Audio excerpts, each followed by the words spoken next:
memberi kita nikmat-nikmat yang sangat banyak, khususnya nikmat iman dan nikmat taufik, kemudian nikmat hidayah, dan sehingga kita bisa hadir dalam majelis yang mulia ini, yang mana tidak ada yang menggerakkan seseorang pun untuk taat kecuali Allah Ta'ala. Karena itulah dalam hadis Rasulullah bersabda, "Inna li rabbikum fi ayyami dahrikum nafahat." Sungguhnya Allah Ta'ala memiliki di setiap waktu-waktu kalian itu pemberian-pemberian maknawi, anugerah-anugerah ilahi. Ala fata'arradu laha, maka hadanglah anugerah itu. Bagaimana cara menghadangnya? Yaitu dengan kita membaca Al-Quran, berzikir kepada Allah, hadir majelis-majelis ilmu. Karena siapa tahu di salah satu daripada tempat-tempat tersebut Allah membuka hati kita serta mengisi nurul hidayah di dalam hati.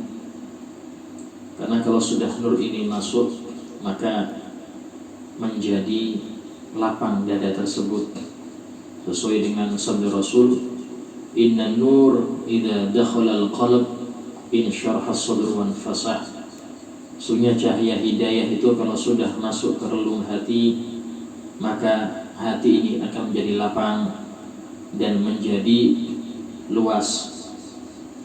Qila, maka sahabat bertanya, "Fahal min dzalika min alamah ya Rasul?" Apakah untuk luasnya hati itu ada tanda-tanda? Maka Rasul menjawab, "At-tajafi an daril ghurur." Yaitu tanda-tandanya dia mulai menjauh di dalam kesibukan duniawi, enggak terlalu ngurusin banyak. Wal inabah ila daril khulud, banyak kembalinya kepada mengingat akan hari akhirat, sehingga semua gerak-geriknya itu dia timbang dengan timbangan syariat, lebih kepada timbangan syariat daripada timbangan nafsu belaka. Wal istidad lil maut qabla nuzulih, dan lebih banyak dia bersiap-siap memperbanyak modal untuk kematian sebelum datangnya. Ini tanda orang-orang yang masuk nurul hidayah di situ. Sehingga kita niat, di antara niat menghadiri majelis-majelis dzikir, majelis ilmu adalah kita mengharap turunnya nur ini. Karena sangat jarang, turunnya sangat jarang. Tapi hati harus siap, yaitu kosong dari segala penyakitnya. Karena cahaya tidak akan masuk jika di dalam hati itu masih banyak sekali hal-hal yang gelap. Ketika dia kosong maka cahaya masuk, tapi ketika masih gelap maka sulit cahaya itu masuk. Alhamdulillah, melanjutkan kita kepada pembahasan Kitabul Adhkar dari Imam Yahya bin Syaraf An-Nawawi rahimahullah ta'ala. Masih di dalam hadis-hadis yang menjelaskan tentang bacaan-bacaan Nabi di dalam iftitah. Qala al-musannif Al-Imam Yahya bin Syaraf An-Nawawi rahimahullah ta'ala wa nafa'ana bihi wa bi'ulumihi fid darin amin. Annahu kabbara, kirakan bahwasanya beliau bertakbir, tsumma qala, kemudian membaca, subhanakallahumma wa bihamdik, segala puji Maha suci Engkau ya Allah, wa bihamdik, dan segala puji bagimu. Tabarakasmuk, sangat agung namamu, wa ta'ala jadduk, dan maha tinggi jadduk, yaitu keagunganmu. Wala ilaha ghairuk, dan tiada Tuhan selainmu. Ini juga dibaca oleh Rasulullah di dalam salah satu iftitahnya. Wa rawaina fi sunanil Baihaqi, dan juga kita riwayatkan dalam Sunan Baihaqi, Anil Harits, dari Al Harits, an Ali radhiyallahu an, dari sahabat Ali bin Abi Thalib radhiyallahu an, qala, beliau mengatakan, kana Nabi sallallahu alaihi wasallam, senantiasa Nabi Muhammad SAW idza istaftaha shalah, jika beliau memulai salat, yaitu membaca iftitah di dalam salat, qala, beliau mengatakan, la ilaha illa anta subhanak, Tiada Tuhan selain Engkau, subhanak, maha suci Engkau. Dhalamtu nafsi, aku telah mendolimi diriku. Wa amiltu su'an, dan aku beramal suatu kejelekan. Faghfirli, maka ampunilah aku. Innahu la yaghfirud dzunuba illa anta, sungguhnya tidak ada yang mengampuni seluruh dosa kecuali Engkau. Wajjahtu wajhi, aku menghadapkan wajahku ila akhirih.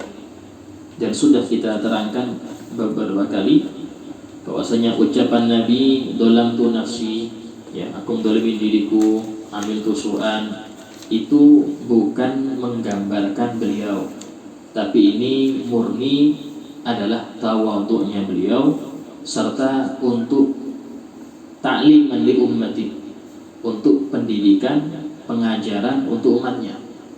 Ya, kalau Nabi sudah menjadi akidah kita Ahlussunnah wal Jamaah, sifat wajib Nabi itu ada 4, yaitu yang pertama fatanah, dia harus cerdas, sehingga mustahil Nabi nggak ngerti itu mustahil. Kemudian harus siddiq, harus jujur, mustahil Nabi itu bohong. Kemudian yang ketiga at-tabligh, menyampaikan, istilahnya amanah dia. Tabligh sama amanah ini syai' wahid, satu. Nah, yang terakhir ini al-amanah. Amanah di sini punya 2 makna. Ya, punya 2 makna. Mana yang pertama sama dengan tabligh, tapi tasilul hasil, kayak sama, ngapain diulang. Sehingga para ulama mengatakan arti amanah yaitu al-aman, terjaga minal ma'asi, dari maksiat, saghiriha wa kabiriha, yang kecil maupun yang besar, amdiha wa khotoiha, sengaja atau enggak sengaja. Mulai kapan? Mulai sejak lahir, bukan semenjak beliau jadi nabi. Mulai semenjak lahir sudah terlindung dari maksiat, sehingga itu yang harus kita yakini. Karena ada sebagian kelompok muslim yang mereka beranggapan Nabi Muhammad, nabi-nabi itu mulai Nabi Adam sampai Nabi Muhammad itu terjaga dari maksiat setelah jadi nabi, sehingga sebelum jadi nabi itu boleh maksiat, sehingga akan tergambarkan, oh boleh, berarti nabi itu yang asalnya pemabuk, dan nabi sebelumnya dia tukang judi jadi nabi. Ini beda. Nabi mulai lahir, nabi siapapun itu mulai lahir sudah terjaga daripada maksiat, sehingga ucapan beliau dhalamtu nafsi itu adalah tawadhu, atau di dalam bab hasanatul abror sayyiatul muqarrabin, kebaikan-kebaikan orang-orang yang baik itu dianggap suatu kejelekan bagi orang-orang yang sudah muqarrab, yang sudah dekat dengan Allah, isinya lebih tinggi.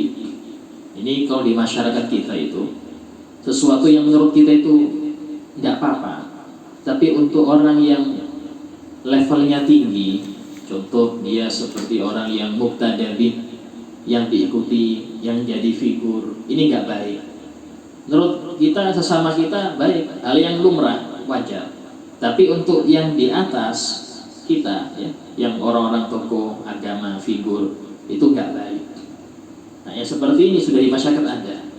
Itulah Nabi Muhammad SAW, itu beliau, dolimnya beliau, semua ada dolimnya itu yaitu menganggap hal yang lumrah menurut muslimin, tapi menurut beliau itu tidak pas. Nah, alasan kedua lagi yaitu ini takliman li ummati, ini bukan lisan menggambarkan beliau, enggak, tapi ini lisan menggambarkan umatnya Nabi, sehingga ini dianjurkan diucapkan oleh umatnya Nabi Muhammad. Muhammad hanya mencontohkan saja.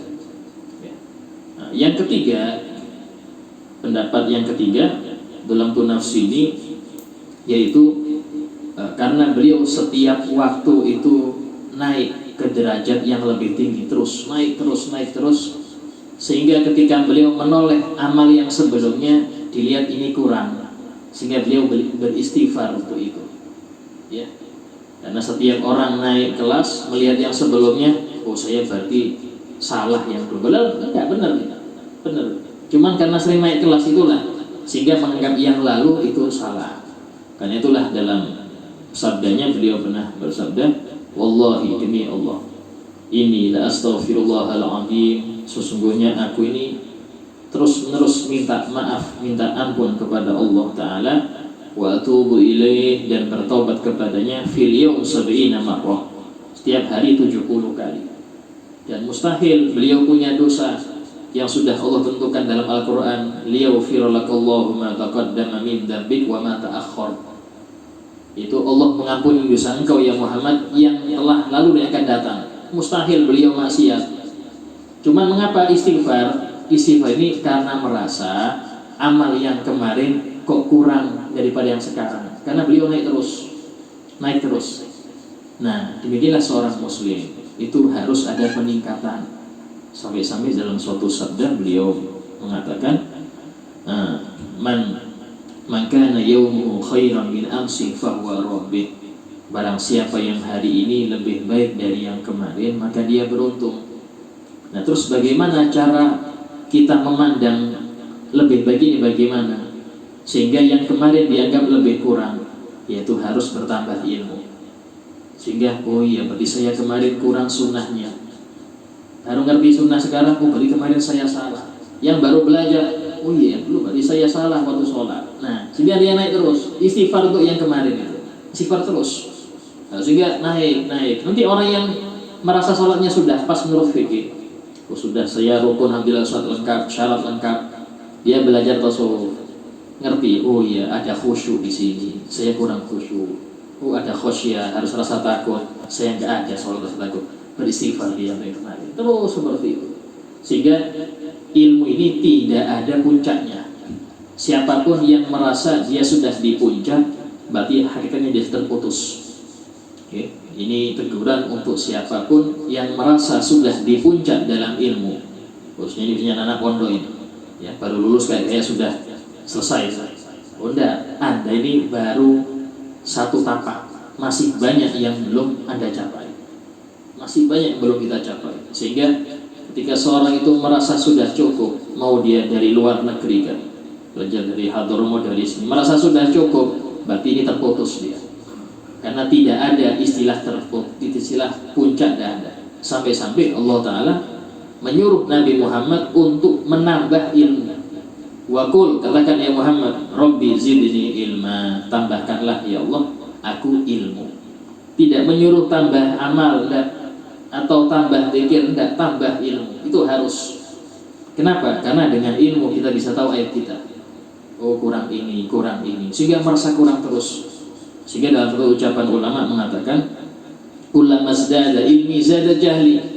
Setiap aku bertambah ilmuku, maka bertambah kebodohanku. Tambah sadar dia, ya Allah jahil betul saya. Bertambah ilmu, tambah merasa jahilnya. Ini hakikat orang yang diberkati ilmunya seperti itu. Bukan malah merasa dia yang paling, tidak. Ya. Nah, kalau orang yang merasa yang paling, ini berarti ilmu nggak berkah. Ya, iblis itu paling alim, tapi gara-gara alim itu dia terkutuk, dia terlaknat, karena dia merasa tidak pantas untuk sujud ke Nabi Adam yang baru ciptakan, belum ada prestasi apapun, kok disuruh dihormati seperti itu. Ini iblis seperti itu, dia alim, cuman tadi ilmunya tidak menjadikan dia mendapat rahmat Allah. Na'udzubillah. Nah, kemudian wahwa haditsun dhaif, ini hadis dhaif. Qala al-Harits al-Awar, telah berkata Imam Nawawi, al-Harits al-Awar muttafaqun ala dhafi. Harits al-Awar itu yang ngambil dari Sina Ali, ya. Dan Harits Ali itu sudah disepakati orangnya dhaif. Nah, dhaif di sini bisa dari lemah hafalan, bisa dari kurangnya perhatian di dalam menjaga adab. Karena pernah suatu kali Imam Abu Yazid Al-Bustami itu beliau mengajak murid-muridnya untuk menemui seorang wali. Itu di kota tersebut ada wali besar. Ayo kita ngambil berkah ke wali. Disamperin, ya. Nah, dilihat, oh beliau baru keluar dari masjid. Nah, keluar masjid, ini orang yang dianggap wali ini melundah di tembok masjid, belum bagian luar. Ya, langsung kata beliau muridnya, sudah kita pulang. ini nggak bisa diambil ilmunya. Kenapa? Sudah cacat. Sudah cacat. Coba seperti itu. Ini apa? Karena nggak jaga adab. Menurut kita hidayah lumrah. Menurut kita itu lumrah aja kalau udah bukan di dalam masjid kok, di luar masjid. Hal yang lumrah menurut kita. Tapi indahu menurut mereka, oh dan ini kurang adab. Ya, sampai-sampai dalam fikih itu di antara yang menjadikan rawi itu dhaif, tidak boleh berbohong walaupun kepada hewan. Jadi contoh dia, ya, adian sebenarnya dalam kitab ada orang yang membawa tisu, nah, tisunya dibungkus gini, akhirnya ayam sudah dekat, ayam sudah dekat, dikira makanan, dibuka kosong, ini langsung dhaif hadisnya. Jadi semua murid yang ngambil hadis dari orang ini hadisnya lemah, nggak dianggap. Coba ini bohong sama hewan, ya apa sama manusia lebih lagi. Karena itulah orang-orang yang perawi hadis itu betul-betul menjaga. Bahkan disebutkan di antara yang menjatuhkan harga diri orang menghadis itu kalau dia jalan kemana-mana nggak pakai kopiah, ya pakai kopiah kalau itu langsung wah ini tuh sudah hadisnya, ini repot. Ya marung di jalan, ya warung-warung kopi marung, ya habis gitu. Beda kalau kayak tempat makan yang besar tidak masalah, mutarung terhormat. Tapi kalau di warung-warung samping itu sudah ini. Sehingga mereka lebih sering bungkus. Ya. Kenapa? Karena dalam konteks muhaditsin ahli hadis itu menghilangkan thiqah, kepercayaan dalam hadisnya. Juga berat, ya. Gak gampang. Jadi dari sini tidak gampang. Cuman tadi kalau kita mendengar orang dhaif soal hadis, jangan kita mencela, karena serendah-rendahnya mereka itu masih tinggian mereka dari kita. Rendahnya mereka itu masih tinggian mereka dari kita. Mereka ini tidak pernah meninggalkan yang wajib. Cuman hal yang sepele. Mungkin kita sering gitu kan. Tapi kalau kita bukan ahli hadis biasa. Nah, tapi mereka sudah menjadi cacat dalam hadisnya. Itu. Wakana Sya'bi yaqul, Sya'bi termasuk ulama nuqat ini ulama yang bisa menilai fulan ini keterima hadisnya apa enggak, itu nuqat. Ya, itulah ghibah dalam urusan hadis itu dimaafkan. Contoh pernah Imam Abdullah bin Mubarak ketika ditanya oleh para ulama di Kufah, ya Imam, bagaimana pendapat engkau tentang al-alim fulan? Kata beliau itu Masya Allah, dia ahli ibadah, senang tahajud, cuman jangan ambil hadis darinya. Tuh, kenapa Imam? Dia sering lupa. Ini ghibah, tapi tidak apa-apa. Kenapa? Menyelamatkan hadis. Saat kalau didiamkan, kalau tidak dibicarakan, banyak orang ngambil hadis darinya, sehingga hadis yang awal sahih jadi dhaif gara-gara rawi ini. Sehingga jangan diambil, cari yang lain aja. Cari ulama lain yang punya hadis ini, ambil dari dia. Kalau ngambil dari ini dhaif jadi. Nah, itu sangat sulit dalam menentukan hadis dhaif, hasan, sahih, sangat sulit, ya. Sehingga ada ilmu khususnya itu. Nah, Imam Sya'bi termasuk nuqat ulama yang bisa menentukan oh fulan keterima hadisnya, fulan tidak. Itu enggak gampang. Imam Sya'bi mengatakan Al-Harits kadzab. Harits ini sering bohong ya. Sehingga hadisnya lemah betul. Cuman karena ini bacaan, tidak apa-apa diambil walaupun dhaifnya parah. Tidak apa-apa karena bacaan, ya. Wallahu a'lam. Wa ma qauluhu sallallahu alaihi wasallam. Sekarang Imam Nawawi menjelaskan tentang makna beberapa doa iftitah yang secara tauhidnya, secara akidahnya. Adapun ucapan Nabi wasyarru laisa ilaik, dan setiap keburukan itu tidak disandarkan kepada engkau. Nah, ini ucapan secara dohir kayak kebaikan saja yang dari Allah, yang buruk bukan dari Allah, seakan-akan seperti itu. Kalau begitu berarti Allah lemah dalam kerajaannya, karena seakan-akan ada keburukan di dunia, Allah tidak mampu untuk mencegah. Padahal di kerajaan Allah, Allah lah yang bertindak sebagai penguasa.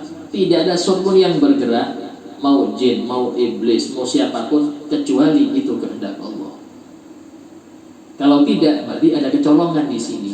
Loh, Allah kecolongan, ada iblis mau tentang kerajaannya, tidak mungkin. Ini loh. Dan sifat ajaz mustahil bagi Allah. Allah Maha Qadir. Dari sini para al-sunnah mengatakan asyar wal khair minallah.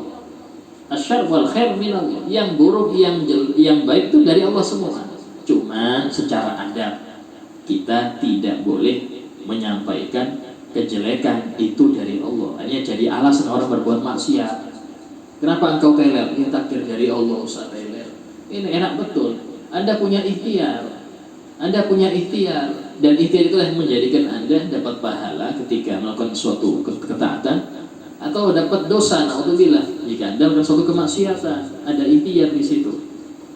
Sehingga dikatakan fa'lam, ketahuilah, anna madhab ahlil haq, bahwasanya pendapat orang-orang yang benar, minal muhaddisin, dari ahli hadis, wal fuqaha, ahli fikih, wal mutakallimin, dan orang-orang ahli tauhid, minas sahabah wa tabi'in, daripada para sahabat dan tabi'in, itu murid-murid sahabat, wa man ba'dahum, dan setelah mereka, min ulama'il muslimin, dari seluruh ulama umat Islam. Apa pendapat yang benar? Anna jami'al kainat khairaha wa syarraha, bahwasanya semua yang ada, semua yang terjadi, yang baik maupun yang buruk, naf'aha wa dharraha, manfaat atau bahaya, kullaha minallah, semuanya itu dari Allah. Semuanya itu dari Allah. Ya. Wa bi iradati, dan semua dengan kehendaknya, wa takdiri, dan ketentuannya. Wa idza thabata hada, kalau ini sudah kita yakini, fala budda min ta'wili hadal hadis, maka harus kita takwil hadis ini, ucapan Rasul wasyar laisa ilaik, ini harus takwil, enggak bisa telan mentah-mentah, ya. Nah, fadzakara ulama fi ajwibah, maka para ulama menerangkan jawaban tentang ucapan ini dengan beberapa jawaban. Ahaduha, yang pertama, wa huwa asyharuha, dan ini yang paling masyhur, qalahu an-Nadhr bin Shumail, yang diucapkan oleh Imam Nadhr bin Shumail dan para imam setelahnya. Artinya apa? Wasyar la yataqarrabu bihi ilaik, dan keburukan tidak bisa menjadikan seorang dekat kepada engkau dengan buruk, itu tidak bisa. Maksudnya itu, orang mau dekat kepada Allah ya harus dengan amal soleh, nggak bisa dengan amal toleh, nggak bisa. Ini pendapat yang paling masyhur. Yang kedua, la yas'adu ilaik, amal jelek tidak akan naik kepada engkau, ya. Kenapa? Dalam Al-Quran, yas'adul qalimut thayyib, yang naik itu ucapan-ucapan yang baik, amal-amal yang baik baru naik kepada Allah. Kalau jelek enggak naik. Wasalif, yang ketiga, pendapat ketiga, la yudhafu ilaika adaba, yaitu tidak dimudhafkan, tidak disandarkan suatu keburukan kepada Allah adaban, karena beradab. Yaitulah tidak boleh memanggil Allah umpama, ya, Allah yang nyiptakan iblis, betul. Allah yang nyiptakan syaitan, betul. Kita doa ya khaliqas syayatin, enggak baik. Tak boleh. Betul. Allah yang nyiptakan syaitan, tapi itu bukan pujian untuk Allah. Sehingga jangan memuji Allah dengan wahai pencipta syaitan, ngapain? Walaupun memang Allah penciptanya. Ini penting, cara adab, akhlak. Ini akhlak ini penting. Hatta dalam doa pun demikian.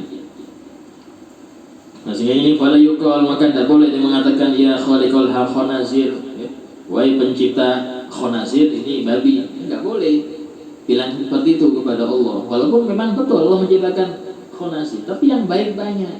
Kenapa malah yang buruk disandarkan kepada Allah? Nah ini. Wa in kana khaliqan, walaupun Allah yang menciptakannya. Ya, warabi, pendapat yang keempat, laisa syarrun binisbah ila hikmatik, bukanlah keburukan kalau dilihat itu adalah hikmahmu. Sehingga hikmah Allah dalam menciptakan seluruh alam itu baik semua, walaupun dohirnya ada yang gak baik. Dohirnya, ya, kasih contoh bagaimana perjalanan Nabi Khidir dengan Nabi Musa. Waktu itu Nabi Khidir mau diikuti Nabi Musa. Nabi Khidir memberi syarat, apa itu? Jangan banyak tanya. Jangan banyak tanya. Wis, ikuti aja. Ya sudah, ikut. Nah, naik perahu gratis. Ya, naik perahu ditumpangin sama orang gratis. Sudah gak segitu, sama Nabi Khidir dilubangi sampai bocor. Nabi Musa, ya ini kita dapat tumpangan gratis kok sampean bocor. Dia bilang jangan tanya. Ini 2 kali lagi nggak boleh ikut. Nah, akhirnya bersandar, ketemu anak kecil, dipelontir kepalanya, mati. Nabi Musa syariat dosa, nggak boleh. Karena bilang jangan tanya. Wis ikut ya. Sekali aja sudah tidak boleh ikut lagi. Masuk kampung itu semua penduduknya pelit. Itu mau minta air pun nggak dikasih.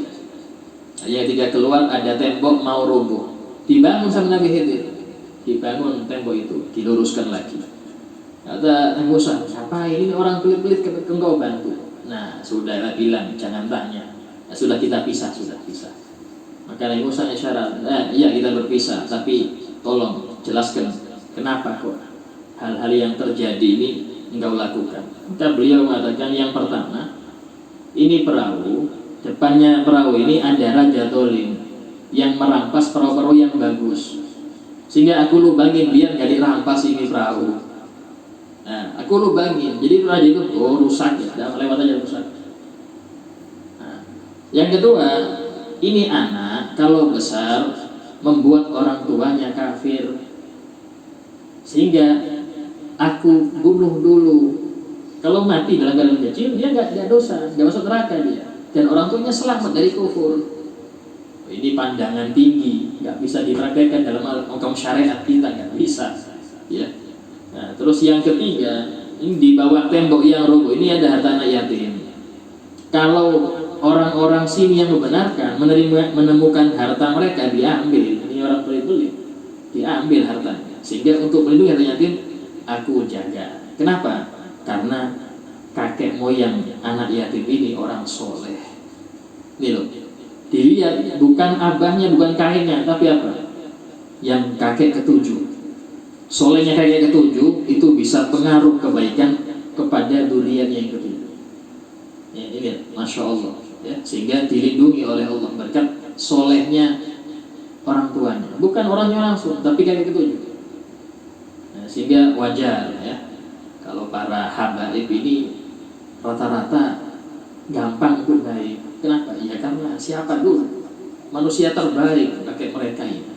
Sehingga wajar mereka ini jadi orang-orang yang gampang untuk baik, itu sangat mudah. Nah ini itu diantara bagaimana semua hikmah itu pasti baik. Cuman kita terlalu tergesa-gesa. Sehingga Allah Ta'ala sering dalam Al-Quran menyebutkan wa'asa an takrahu syai'an wa huwa khairun lakum. Seringkali kalian gak senang sesuatu, tapi itu kebaikan untuk kalian. Wa'asa an tuhibbu syai'an wa huwa syarrun lakum. Dan seringkali kalian mencintai sesuatu, tapi itu gak baik. Contoh anak muda ya, dia baru lihat harim, langsung saya harus nikah dengan ini, saya gak bisa nikah kecuali harus ini. Ini menurut dia baik, tapi pandangan orang tua beda. Ya. Jadi sering kalau seperti itu biasanya ketika nikah kelihatan gak beresnya, gak sesuai, nyesel ya. Kenapa? Karena tadi terlalu ngotot harus fulan, itu sudah gak baik, ciri-ciri gak baik. Ya, terlalu ngotot harus fulan, kalau gak ini saya mati nanti. Kalau udah ini saya mati, ini gak baik. Ya, seperti tidak pas. Fa innaka la takhluq syai'an abatha, karena engkau ya Allah tidak akan menciptakan sesuatu yang sia-sia. Tidak mungkin. Semuanya pasti ada hikmah. Ya, Allah menyediakan kecoa, nyamuk. Padahal kita mikir, ini nyamuk faedahnya apa? Kecoa ini apa faedahnya? Ini apa? Jangan sampai kita mengkritik Allah. Karena Allah Ta'ala punya hikmah. Kayak corona ini. Ya, corona ini kadang kita mikir, Masya Allah, ratusan dai nyuruh tutup diskotik dari tutup. Tapi dai corona belum naik mimbar sudah tutup semua diskotik. Belum naik mimbar sudah tutup semua. Orkes tutup, ini tutup. Ya, darinya bagus. Darinya ada corona. Ya, kita ambil hikmah. Karena semua itu harus pasti ada hikmahnya. Cuman tadi kita belum nyampe ke situ, sehingga menganggap ini Allah kenapa sih nyiptakan corona? Lo pasti ada hikmahnya, pasti. Ya. Nah, dan semua apa yang menjadi pada kita itu semua pasti ada hikmah. Maka disebutkan oleh Habib Ahmad Zulatos, ya, orang yang sering flu gak berhenti itu diantara faedahnya aman dari kebutaan. Mungkin orang sudah suudzon dulu, kenapa sih flu ini minum obat terus berkali-kali nggak sembuh. Itu sampai dijelaskan orang yang flu terus itu aman dari kebutaan karena nyambungnya jauh. Ya, itulah istilahnya, semua ada hikmah, semuanya ada hikmah. Berarti apa? Kita sebagai hambanya wajib husnudzon, harus prasangka baik. Oh, ini insyaallah itu aja. Kalau kita suudzon, maka Allah akan memperlakukan kita sesuai prasangka kita. Itu pentingnya. Sehingga prasangka ini penting. Nyetel hati kita ya apa, beradab dengan Allah ini penting. Ya. Karena Allah akan memperlakukan kita sesuai dengan perasaan kita kepadanya. Dan itu disebutkan ana inda dzanni 'abdi bi. Aku ini tergantung prasangka hamba kepadaku. Faliyadun nabi masya. Maka terserah dia mau prasangka baik ya aku baikin, prasangka buruk ya aku sesuai dengan apa yang dia sangka. Nah, sehingga dalam hadis disebutkan khoslatan, dua hal, laisa fawqahuma syai'un minal khair, yang tidak ada kebaikan yang mengungguli dua hal ini. Apa itu? Husnudzon billah, prasangka baik kepada Allah, wa husnudzon bi ibadillah, dan prasangka baik kepada hamba Allah. Yang pertama ini sulit, yang kedua lebih sulit. Kenapa? Karena kita harus menyangka semua manusia ini orang baik semua. Sampai-sampai diantara akhlaknya orang-orang wali itu menganggap semua manusia Nabi Khidir semua. Ini Khidir, Nabi Khidir semua. Ya.